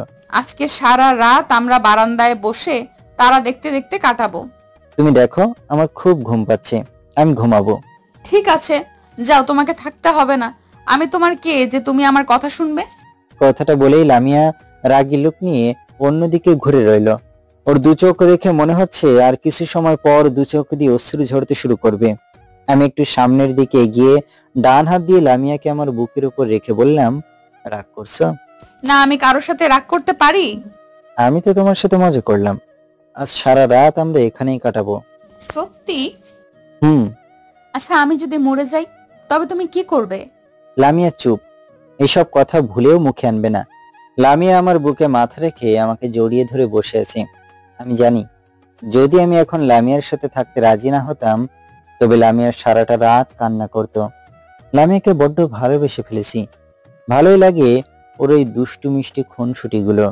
ধীরে ধীরে ওর মায়ায় নিজেকে সম্পূর্ণ জড়িয়ে ফেলেছি। সারাটা জীবন ওর মায়ায় নিজেকে জড়িয়ে রাখতে চাই। কথাগুলো বলতে বলতে কখন যে লামিয়া ঘুমিয়ে পড়েছে বুঝতেই পারিনি। আমি লামিয়াকে কোলে তুলে নিয়ে এসে খাটে শুয়ে দিলাম। লামিয়াকে শুয়ে রেখে ওর পাশে আমিও শুয়ে পড়লাম। সকালে ঘুম থেকে উঠে দেখি লামিয়া রুমে নেই। কিছু সময় পর লামিয়া শাওয়ার নিয়ে বেরিয়ে আসলো। লামিয়াকে দেখে আর লোভ সামলে রাখতে পারলাম না। লামিয়া আমার কাছে আসতেই ওকে টান দিয়ে আমার বুকের উপর ফেলে দিলাম। কি করছো? ছাড়ো, আমি এইমাত্র শাওয়ার নিয়ে আসলাম, এখন কিছু করো না প্লিজ। আমি লামিয়ার কোনো কথাই শুনছি না, শুধু আমার ঠোঁট দুটোকে লামিয়ার ঠোঁটের সামনে নিয়ে যাচ্ছি। আমার ঠোঁট লামিয়ার ঠোঁটের সামনে নিতেই ওর নিঃশ্বাস দ্বিগুণ বেড়ে গেল। লামিয়া আমাকে ধাক্কা দিয়ে নিজেকে ছাড়িয়ে দৌড়ে পালিয়ে গেল। ইস, আর একটু হলেই লামিয়ার ঠোঁটের স্বাদ নিতে পারতাম। একটু সময়ের জন্য সুযোগটা মিস হয়ে গেল। বিকালে আমি লামিয়াকে নিয়ে গ্রামের আঁকাবাঁকা পথ ধরে হাঁটছি আর গ্রামের অপরূপ সৌন্দর্য উপভোগ করছি। দেখতে দেখতে অনেকটা পথ একসাথে চললাম। আরো কিছু পথ চলার পর লামিয়া বলল, আমাকে একটু কোলে তুলে নাও। লোকে কি ভাববে? কেউ কিছুই ভাববে না, নাও না প্লিজ। আমি পারবো না। যাও, নিতে হবে না। কথাটা বলে লামিয়া দূর থেকে হাঁটতে শুরু করলো। লামিয়ার সামনে আর আমি ওর পিছনে হাঁটতেছি। কিছু পথ চলার পর লামিয়া নিমিষেই মাথা ঘুরে মাটিতে পড়ে গেল। আমি লামিয়ার এমন অবস্থা দেখে থমকে দাঁড়ালাম। দৌড়ে লামিয়ার কাছে চলে আসলাম। লামিয়ার এমন অবস্থা দেখে বুকের বাপাসটা কেঁপে উঠল। আমি বললাম, লামিয়া, কি হয়েছে তোমার? ওঠো, এমন করে মাটিতে পড়ে গেলে কেন? তোমার কিছু হলে আমি বাঁচবো কি নিয়ে? লামিয়া, ওঠো। আমি লামিয়াকে কোলে তুলে নিয়ে দ্রুত বাড়িতে আসছি। এমন সময় লামিয়া আমাকে চোখ টিপ মারলো। লামিয়া না অজ্ঞান হয়ে গেছে, তবে আমাকে চোখ টিপ মারলো কিভাবে? তার মানে ও আমার সাথে এত সময় মজা করেছিল? একটু মুস্কি হাসি দিয়ে লামিয়া বলল, কেমন দিলাম? ভয় পেয়েছো? এমন মজা করার কোনো মানে হয়? যত সব আজাইরা। কথাটা বলে আমি লামিয়াকে ছেড়ে দিলাম। লামিয়াকে ছেড়ে দিতেই ও সোজা মাটিতে পড়ে গেল। আমি সেখান থেকে হাঁটতে শুরু করলাম। মাটিতে পড়েই লামিয়া বলল, ও মা গো, আমার কোমরটা মনে হয় ভেঙে গেল। আমি লামিয়ার কথায় কান্না দিয়ে হেঁটেই চলেছি। কিছু দূর যাওয়ার পর লামিয়া দৌড়ে এসে আমাকে পিছন থেকে জড়িয়ে ধরলো। আমি লামিয়াকে সারিয়ে নেওয়ার চেষ্টা করছি, কিন্তু লামিয়া ছাড়ছে না, শুধু আমাকে শক্ত করে জড়িয়ে ধরে আছে। লামিয়া, কি করছো? ছাড়ো, সবাই দেখছে তো। না, ছাড়বো না। আগে বলো, তুমি আমাকে ভালোবাসো? ভালোবাসি। কাকে? আমাকে যে পেতনিটা এখন জড়িয়ে ধরে আছে তাকে। কি? আমি পেতনি? কবে রে? আমারে আর পাইকে। কথাটা বলেই দিছে একটা দৌড়। এক দৌড়ে বাড়িতে চলে এসেছি। লামিয়াও আমার পিছন পিছন দিছে দৌড়। আস্তে আস্তে সোজা রুমে চলে আসলাম। লামিয়া ওর নিজের উপর ব্যালেন্স রাখতে না পেরে সোজা আমার উপর এসে পড়লো, আর আমি পড়লাম খাটের উপর। আমি নিচে আর লামিয়া উপরে। আমি পাশে শুয়ে লামিয়াকে নিচে ফেললাম। এবার কই যাবা চান্দু? এই ছাড়ো। ছাড়বো তো বলে ধরিনি। ছাড়ো বলছি। এখন সব সুদে আসলে পুষিয়ে নেব। না, ছাড়ো তো। আমি আমার ঠোঁট দুটো লামিয়ার ঠোঁটের সাথে লাগিয়ে দিলাম। ঠোঁট লাগিয়ে আলতো করে লামিয়ার কোমরে হাত রাখলাম। কোমরে হাত রাখতে লামিয়া আমাকে আরো শক্ত করে জড়িয়ে ধরলো। বাকিটুকু ইতিহাস। পরের দিন নীলকে সাথে নিয়ে আমি লামিয়া আর মেঘলা গ্রামটা ঘুরে দেখতে বের হয়েছি। গ্রামের মেঠো পথ ধরে হেঁটে চলেছি চারজন। রাস্তার এক পাশে ধরে নীলা আর মেঘলা হাঁটছে, অন্য পাশ ধরে হাঁটছি আমি আর লামিয়া। গ্রামের অপরূপ সৌন্দর্য দেখতে দেখতে আমরা যমুনা নদীর তীরে এসে পৌঁছলাম। এখানে দিনে বিভিন্ন জায়গা থেকে বিভিন্ন মানুষ বেড়াতে আসে, যার ফলে এই এলাকাকে ঘিরে বিভিন্ন রকমের খাবারের দোকান বসেছে। আমি বললাম, ঝালমুড়ি খাবে? কই ঝালমুড়ি? ওই যে দূরে। হ্যাঁ, চলো। আমরা সকলে ঝালমুড়ির দোকানের সামনে গিয়ে দাঁড়ালাম। 20 টাকার করে মোট 4 জায়গায় অর্ডার দিলাম। সেখান থেকে একটু দূরে এসে বাদাম কিনে নদীর তীরে এসে বসলাম। ওদেরকে নিয়ে নদীর তীরে বসে আছি আর নদীর বয়ে চলা দেখছি। নদী কত নিষ্ঠুরের মাঝে হাজারো মানুষের চাওয়া পাওয়া ভেঙে নিঃশেষ হয়ে যায়। সেখানে বসে বেশ কিছু সময় কাটানোর পর আমরা বাসায় চলে আসলাম। আজ শুক্রবার নীলার বিয়ে। নীলার বিয়ের জন্য বাড়িতে অনেক আত্মীয় স্বজন এসেছে। লামিয়ার বাবা মাও এই বিয়েতে এসেছে। সবাই যার যার মতো করে ব্যস্ত হয়ে পড়েছে। বাড়ির চারিদিকে লাইটের আলোতে ঝলমল করছে, আর কিছু সময় পর বর চলে আসবে। আমি লামিয়াকে নিয়ে বাহির থেকে ভেতরে আসছি। লামিয়ার পরনে লাল শাড়ি আর আমি সাদা একটা পাঞ্জাবি পরে আছি। আমার পাঞ্জাবি পরতে তেমন ভালো লাগে না, কিন্তু কি বা করবো বলেন, বউ বলে কথা, তার কথা তো আর ফেলতে পারি না। পাঞ্জাবিটা পরেছি লামিয়ার কথায়। পরনে লাল শাড়ি, হাতে নীল চুড়ি, পায়ে আলতা, ঠোঁটে লিপস্টিক, সব মিলিয়ে লামিয়াকে বেশ লাগছে। কিন্তু লামিয়া ওর বাম হাত দিয়ে আমার ডান হাত আঁকড়ে ধরে হাঁটছে। কিছু পথ চলার পর লামিয়া আমার হাতটা ছেড়ে দিল। হাতটা ছেড়ে দিতে লামিয়া মাটিতে পড়ে যাচ্ছিল। আমি লামিয়ার হাতটা আঁকড়ে ধরলাম। হাতটা ধরতে লামিয়া আমার বুকে ঝলে পড়লো। লামিয়া, কি হচ্ছে এসব? সবাই দেখছে কিন্তু। এখন এসব ফাজলামি বাদ দাও। তুমি আমার কথা বোঝো না? লামিয়া, ছাড়ো। কথাটা বলেই আমি লামিয়াকে আমার বুক থেকে ছাড়িয়ে নেওয়ার চেষ্টা করলাম। লামিয়াকে ছাড়িয়ে আমার পাঞ্জাবির দিকে তাকাতেই মাথা ঘুরে গেল। পাঞ্জাবিতে দেখলাম রক্ত লেগে আছে। রক্তের জন্য আমার সাদা পাঞ্জাবি সম্পূর্ণ লাল হয়ে আছে। সামনে তাকিয়ে দেখি লামিয়া মাটিতে পড়ে আছে। আমি লামিয়াকে জড়িয়ে ধরে উচ্চস্বরে লামিয়া বলে একটা চিৎকার দিলাম। আমার চিৎকারে সবকিছু নীরব হয়ে গেল। সবকিছু যেন নিমিষেই থমকে দাঁড়ালো। আমি মেঘলা আর লামিয়ার বাবা মা সহ বাড়ির সকলে হাসপাতালের রুমের সামনে বসে আছি। ভেতরে ডাক্তার লামিয়ার চিকিৎসা করছে। লামিয়ার কোনো কিছু হয়ে গেলে আমি নিজেকে ক্ষমা করতে পারবো না। এদিকে আব্বু আম্মুকেও ফোন করে দিয়েছি, ওনারা কিছু সময়ের মাঝেই চলে আসবে। একটু পর ডাক্তার সাহেব মন খারাপ করে মাথা নিচু করে রুম থেকে বেরিয়ে আসলো। বেরিয়ে এসে ডাক্তার যা বললো তা শোনার মতো অবস্থায় আমি ছিলাম না। হাতে লামিয়ার চিকিৎসার ফাইল নিয়ে আমাদের সামনে এসে দাঁড়ালো। তখন আমি বললাম, ডাক্তার, লামিয়ার কি হয়েছে? ওনার বালাত ক্যান্সার ধরা পড়েছে। রোগটা অনেক আগে থেকে ওনার সমস্ত শরীরকে গ্রাস করে নিয়েছে। এর জন্য জটিল একটা অপারেশন করতে হবে। অপারেশনটাতে রোগীর প্রাণ সঞ্চয়ও ঝুঁকি রয়েছে। যত টাকা লাগে আমি দেব, তবুও প্লিজ আমার মেয়েটাকে সুস্থ করে তুলুন। আমরা আমাদের যথাসাধ্য চেষ্টা করব। বলেই ডাক্তার সাহেব চলে গেল। আমি সেখান থেকে রুমের ভেতরে ঢুকলাম। ভেতরে ঢুকে দেখলাম লামিয়ার ডান দিক ঘুরে শুয়ে রয়েছে। আমাকে দেখে লামিয়া উঠতেছিল। আমি লামিয়াকে শুয়ে দিয়ে ওর ডান হাতটা আমার হাতের মাঝে রেখে ওর হাতটা শক্ত করে আঁকড়ে ধরলাম। ওর হাতটা ধরতেই আমার দু চোখে পানি চলে আসলো। কি হয়েছে? তুমি কাঁদছো কেন? ডাক্তার সাহেব কি বললো? কি হয়েছে আমার? তেমন কিছুই না, অতিরিক্ত চিন্তার কারণে মাথা ঘুরে পড়ে গিয়েছিলে। কোনো ক্রমে দু চোখের পানি মুছে কথাগুলো বললাম। এখন যদি লামিয়াকে সত্যি কথাটা বলি তবে ও নিজেকে ঠিক রাখতে পারবে না, কান্নায় ভেঙে পড়বে হয়তো, যার ফলে ওর রোগটা আরো বেড়ে যেতে পারে। কিছু সময় নীরব থাকার পর লামিয়া বলল, একজন মৃত্যু পথযাত্রীর কাছে ও মিথ্যা কথা বলছো? আমি দরজার আড়াল থেকে সব শুনেছি। আমার ব্লাড ক্যান্সার হয়েছে। আমি আর বেশি দিন এই পৃথিবীতে থাকবো না। লামিয়া, চুপ, আর কখনো এসব কথা বলবে না। আমি তোমার কোনো কিছুই হতে দেব না। কথাটা বলেই আমি লামিয়াকে জড়িয়ে ধরলাম। লামিয়াকে জড়িয়ে ধরে একাধারে দু চোখের পানি ফেলছি। লামিয়াও আমাকে জড়িয়ে ধরে কান্না করছে। এমন সময় আব্বু আম্মু সহ সকলে রুমে চলে আসলো। তাদেরকে দেখে লজ্জায় লামিয়া আমাকে ছেড়ে দিল। তখন আব্বু বলল, লামিয়া, এখন কেমন লাগছে? এখন একটু ভালো লাগতেছে। জামাই, ডাক্তার এই ওষুধগুলো আনতে বলেছে, এখন গিয়ে একটু নিয়ে আসবে। আচ্ছা দিন। বাবার হাত থেকে প্রেসক্রিপশনটা নিয়ে বাইরে চলে আসলাম। বাইরে এসে সোজা হাসপাতালের ওষুধের দোকানের সামনে আসলাম। সেখানে এসে প্রেসক্রিপশনটা দেখিয়ে বললাম, এই ওষুধগুলো দেন তো। সরি স্যার, ওই ওষুধটা আমাদের কাছে নেই। তাহলে এইগুলো কোথায় পাবো? মোড়ের ওই দোকানটাতে পেয়ে যাবেন। ঠিক আছে। আমি সেখান থেকে মোড়ের দোকানে এসে ওষুধগুলো নিয়ে বাজার থেকে কিছু ফল নিয়ে লামিয়ার রুমে ঢুকলাম। রুমের ভেতর ঢুকে দেখি লামিয়া এখন ঘুমিয়ে আছে। তাই আর ওর ঘুম না ভাঙিয়ে ওষুধগুলো রেখে চলে আসতেছি। এমন সময় লামিয়া আমার হাতটা ধরে টান দিল। আমি পিছনে ফিরে তাকাতে লামিয়া বলল, কোথায় যাচ্ছ? কোথাও না তো। আমাকে ছেড়ে তুমি কোথাও যেও না প্লিজ। আচ্ছা, যাব না। আমি লামিয়ার পাশে বসলাম। বসে টেবিলে রাখা একটা ফল কাটলাম। ফলটা কেটে লামিয়াকে নিজ হাতে খাইয়ে দিলাম। ফলগুলো খাওয়ানোর পর ডাক্তারের পরামর্শ অনুযায়ী ওষুধগুলো খাইয়ে দিলাম। আমি লামিয়ার মাথায় হাত বুলিয়ে দিচ্ছি আর নীরবে দু চোখের অশ্রু ফেলেই চলেছি।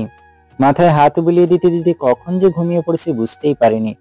সকালে ঘুম থেকে উঠে দেখি লামিয়া এখনো ঘুমিয়ে আছে, আর আমি ওর বুকের উপর মাথা রেখে ঘুমিয়েছিলাম। ঘুম থেকে উঠে একটু দূরে তাকিয়ে দেখি বাড়ির সকলে আড়াআড়ি করে ঘুমিয়ে রয়েছে। একটু সময় পর সূর্য উঁকি দিয়ে উঠল। আমি বাইরে গিয়ে পাশের রেস্টুরেন্ট থেকে সকলের জন্য খাবার নিয়ে আসলাম। খাবার নিয়ে এসে দেখি সকলে ঘুম থেকে মাত্র উঠেছে, কিন্তু লামিয়া এখনো ঘুমিয়ে আছে।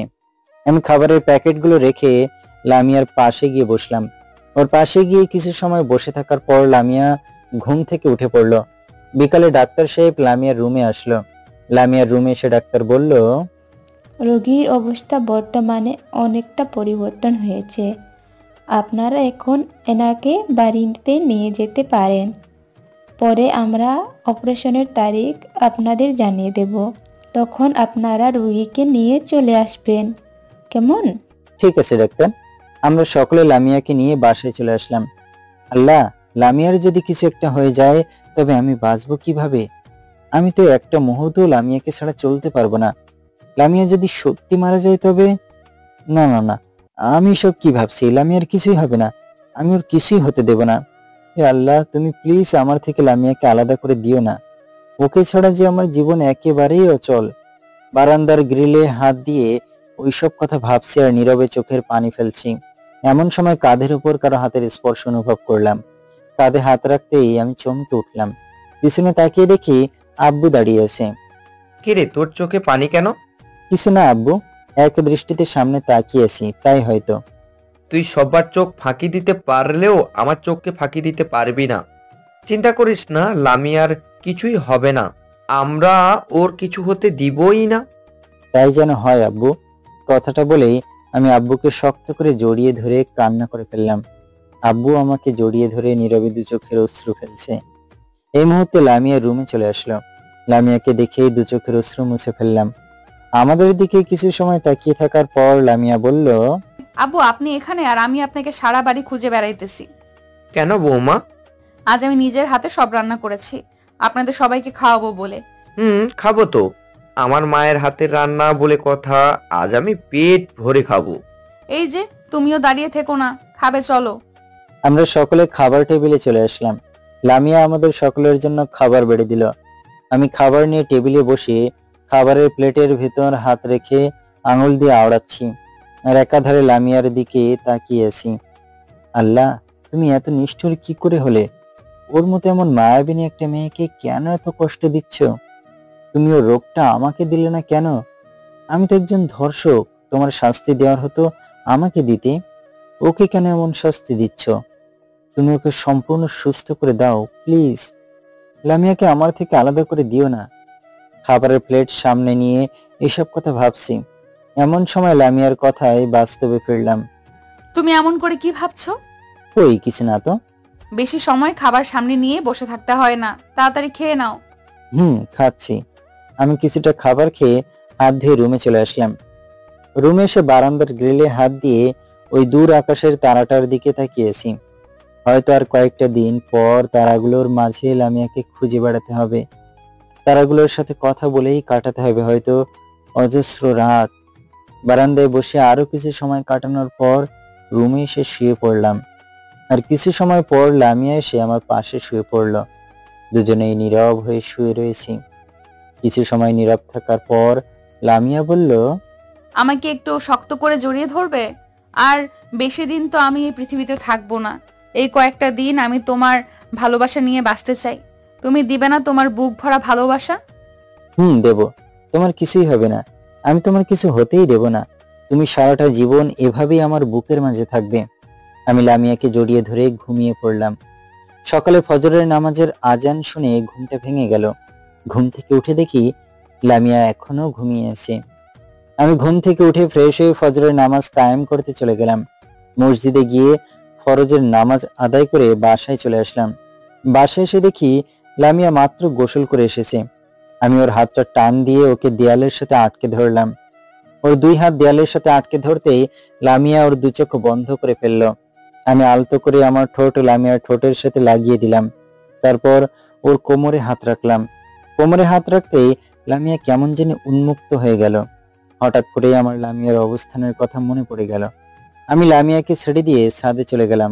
লামিয়ার হাসি মুখটা সম্পূর্ণ চুপসে গেল।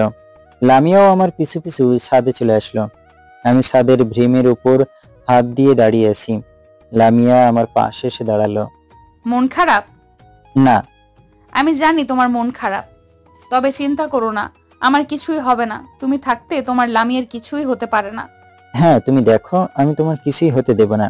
আমি থাকতে আমার লামিয়ার কিছু হতেই পারে না। কথাগুলো বলেই আমার দু হাত দিয়ে লামিয়ার দু চোখের পানি মুছে দিলাম। ওর দু চোখের পানি মুছে ওকে শক্ত করে আমার বুকে জড়িয়ে নিলাম। এভাবেই কাটতে থাকলো সময়, পেরিয়ে যেতে থাকলো দিনের পর দিন। কয়েকদিন পর আজ লামিয়ার অপারেশন। সবাই দোয়া করবেন ওর জন্য, লামিয়া যেন সম্পূর্ণ সুস্থ হয়ে বাসায় ফিরতে পারে। আব্বু, আম্মু, লামিয়ার বাবা, মা, মেঘলা সহ বাড়ির সকলে অপারেশন রুমের সামনে বসে আছে। আর আমি ওই দূরে একটা সিটে বসে লামিয়ার জন্য আল্লাহর নিকট প্রার্থনা করছি। ভিতরে লামিয়ার অপারেশন চলছে। এ সময় আসরের নামাজের আজান কানে আসলো। আমি হাসপাতালের রুম থেকে দৌড়ে লিফটের সামনে আসলাম। লিফট থেকে নেমে সোজা মসজিদের সামনে চলে গেলাম। মসজিদে এসে আল্লাহর কাছে প্রার্থনা করলাম, হে আল্লাহ, আজ পর্যন্ত আমি তোমার কাছে কিছুই চাইনি। আজ শুধু একটা জিনিস চাইছি, তুমি আমার থেকে আমার হৃৎপিণ্ডকে আলাদা করে দিও না। ওকে আমার বুকে ফিরিয়ে দাও। ওর কিছু হয়ে গেলে আমি বাঁচব না। লামিয়া আমার নিঃশ্বাস, আমার বিশ্বাস, আমার ভালোবাসা। প্লিজ ওকে আমার থেকে তুমি দূরে সরিয়ে দিও না। আমি মসজিদ থেকে হাসপাতালে চলে আসলাম। সেখানে এসে দেখি এখনো লামিয়ার অপারেশন চলছে। বেশ কিছু সময় পর ডাক্তার মন খারাপ নিয়ে মাথা নিচু করে অপারেশন রুম থেকে বেরিয়ে আসলো। কি হয়েছে ডাক্তার? সরি, আমরা ওনাকে বাঁচাতে পেরেছি। রোগী এখন সম্পূর্ণ শঙ্কামুক্ত। এটা প্রথম রোগী যে বালাত ক্যান্সারের মতো এমন একটা মারাত্মক রোগ নিয়েও বেঁচে ফিরেছে। ধন্যবাদ ডাক্তার, আপনাকে অসংখ্য ধন্যবাদ। আমরা সেখান থেকে অপারেশন রুমে ঢুকলাম। অপারেশন রুমে ঢুকে দেখি লামিয়া বেডে শুয়ে রয়েছে। আমি গিয়ে লামিয়ার পাশে বসলাম। ওকে দেখেই আমার দু চোখে অশ্রু চলে আসলো। তবে এটা কষ্টের অশ্রু না, এটা হলো আনন্দের অশ্রু। এমন সময় লামিয়া বলল, তুমি কাঁদছো কেন? তুমি বেঁচে থাকতে তোমার লামিয়ার কিছু হতেই পারে না। আমাকে ছেড়ে কোথাও যাবে না তো? না, তোমাকে ছেড়ে কোথাও যাব না। কথাটা বলেই লামিয়া আমাকে জড়িয়ে ধরলো। আমাদের এমন অবস্থা দেখে সবাই মিষ্টি মিষ্টি করে হাসতে হাসতে রুম থেকে বেরিয়ে গেল। লামিয়া, ছাড়ো, সবাই দেখছে কিন্তু। কই, কারা দেখছে? সবাই তো চলে গিয়েছে। ওই যে আমার পাঠক পাঠিকারা দেখছে তো। দেখুক, ওনারা তো তোমার কলিজা, ওনারা দেখলে সমস্যা কি? কথাটা বলেই আমিও লামিয়াকে শক্ত করে আমার বুকে জড়িয়ে নিলাম। ওকে এখন বুকে জড়িয়ে নিয়ে যেন পৃথিবীর সব সুখ একসাথে অনুভব করলাম। সমাপ্ত।